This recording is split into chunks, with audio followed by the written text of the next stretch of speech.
நியாயாதிபதிகள் அதிகாரம் 5.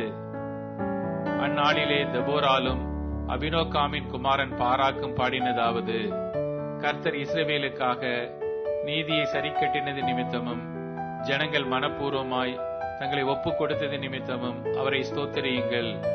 ராஜாக்களே கேளுங்கள், அதிபதிகளே செவி கொடுங்கள். நான் கர்த்தரை பாடி இஸ்ரவேலின் தேவனாகிய கர்த்தரை கீர்த்தனம் பண்ணுவேன்.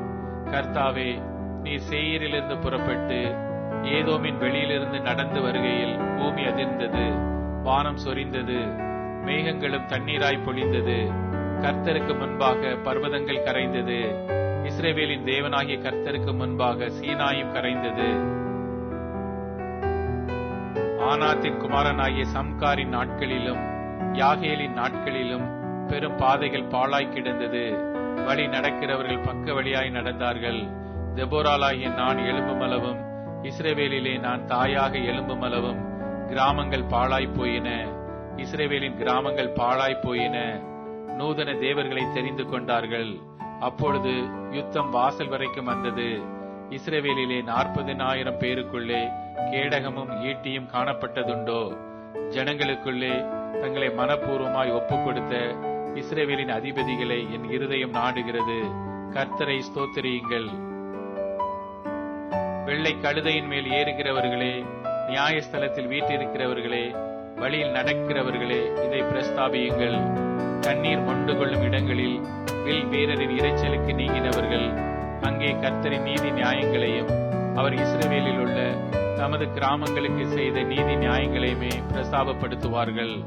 அது முதல் கர்த்தரின் ஜனங்கள் ஒலிமுக வாசல்களிலே போய் இறங்குவார்கள். விழி விழி, தெபோராலே விழி, விழி பாட்டுப்பாடு, பாராக்கே எலும்பு, அபினோகாமின் குமாரனே, உன்னை சிறையாக்கினவர்களை சிறையாக்கி கொண்டு போ.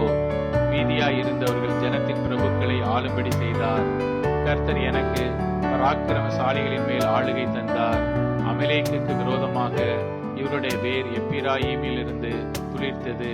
உன் ஜனங்களுக்குள்ளே பென்யமீன் மனுஷர் உனக்கு பின் சென்றார்கள். மாகீரில் இருந்து அதிபதிகளும் செபுலோனில் இருந்து எழுதுகோலை பிடிக்கிறவர்களும் இறங்கி வந்தார்கள். இசக்காரின் பிரபுக்களும் தெபோராலோடு இருந்தார்கள். பாராக்கை போல இசக்கார் மனுஷரும் பள்ளத்தாக்கில் கால்நடையாய் அனுப்பப்பட்டு போனார்கள். ரூபனின் பிரிவினைகளால் உண்டான இருதயத்தின் நினைவுகள் மிகுதி.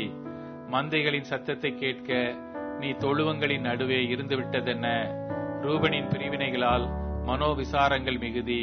கீலேயாத் மனுஷர் யோர்தானுக்கு அக்கறையிலே இருந்து விட்டார்கள். தான் மனுஷர் கப்பல்களில் தங்கியிருந்ததென்ன? ஆசேர் மனுஷர் கடற்கரையிலே தங்கி தங்கள் குடாக்களில் தாபரித்தார்கள். செபுலோனும் நப்தலியும் போர்க்களத்து முனையிலே தங்கள் உயிரை எண்ணாமல் மரணத்துக்கு துணிந்து நின்றார்கள்.